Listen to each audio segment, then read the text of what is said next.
ఇప్పుడు ఇప్పుడు మీ ఎలాంటి కథలు చెప్పాలి మీరు అనుకుంటున్నారని మిమ్మల్ని అడిగితే ఏం చెప్తారు మీరు?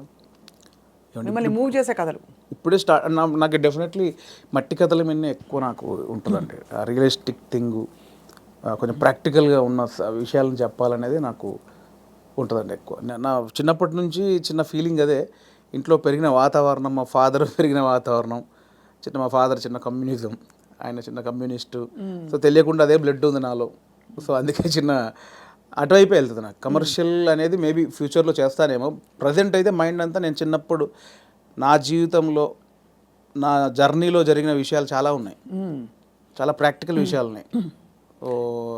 చాలా జనాల్ని అంటే రెగ్యులర్ కమర్షియల్ అన్నీ చేస్తున్నాం కదా, ఒకసారి చూసి బలగంలాగా ఆలోచించి అరే ఇది కదా మన చుట్టూ ఉన్నాయి కదా అని ఆలోచించే విషయాలు చాలా ఉన్నాయి నా వరకు అయితే. సో అది ఎంతవరకు చెప్పే పరిస్థితి ఉందో తెలియదు. చెప్పేంత వరకు చెప్తాను. చాలా సంతోషకరమైన విషయం ఏంటంటే వేణుగారు, ఇప్పుడు ఇక్కడ తెలంగాణ రాష్ట్రం నుంచి టాలెంట్ ఎంత బ్లాసమ్ అయ్యి ఎన్ని చక్కటి మట్టి కథలు వస్తున్నాయి. ఎంత మంచి టాలెంట్ ఉంది. అసలు చాలా ఏళ్ళు ఆల్మోస్ట్ బయటికి రాలేదు అనిపిస్తుంది. ఆమె రాంగ్? నేను తప్పుగా మాట్లాడేదా? కరెక్ట్గా చెప్పాను. కరెక్ట్ అండి. ఇప్పుడు బయటికి రావడం, కట్టలు తెంచుకుని ఒక్కొక్కళ్ళు అంటే ఇక్కడ ఈ గడ్డ మీద ఉండే ఆలోచన ఏంటది, ధాటి అంటారు చూడండి, ఆ కన్విక్షన్ అది చాలా గొప్పదండి. అంటే మట్టి నుంచి పుట్టిన కథలు కదా. అంతే అండి. ఇంతకుముందు ఇక్కడ ప్రాంతం వరకు ఏంటంటే కొంచెం చదువు లేక ఆకలి చౌలు ఇక్కవరకే ఉంది. బట్ అక్కడ సృజనాత్మకత కూడా ఉంది, చాలా ఉంది.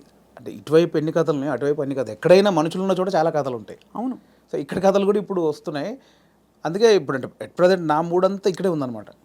నా జర్నీలో నేను చాలా కథలు చూశాను. అందులో ఒకటి బలగం. సో ఇంకా చాలా కథలు చూశాను. అవును. సో అవన్నీ చెప్పొచ్చు, దాన్నే కమర్షియల్గా చెప్పొచ్చు.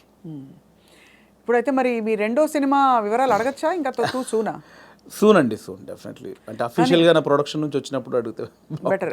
నో డెఫినెట్గా. కానీ అందరికీ క్యూరియాసిటీ ఏంటంటే బలగం తీసిన తర్వాత మీరు చాలా జాగ్రత్త పడాలి. ఇంకా రెండో సినిమాకి అదే స్థాయిలో మెప్పించాలి, ఇంకా ఎక్కువ మెప్పించాలి వీలైతే. మరి ఏంటి మీ ఆలోచనలు దాని మీద? ఉందండి, కథ అయిపోయింది, ఆల్మోస్ట్ కథ అయిపోయింది. ఇంకా అఫీషియల్గా అనౌన్స్ చేస్తాం త్వరలో.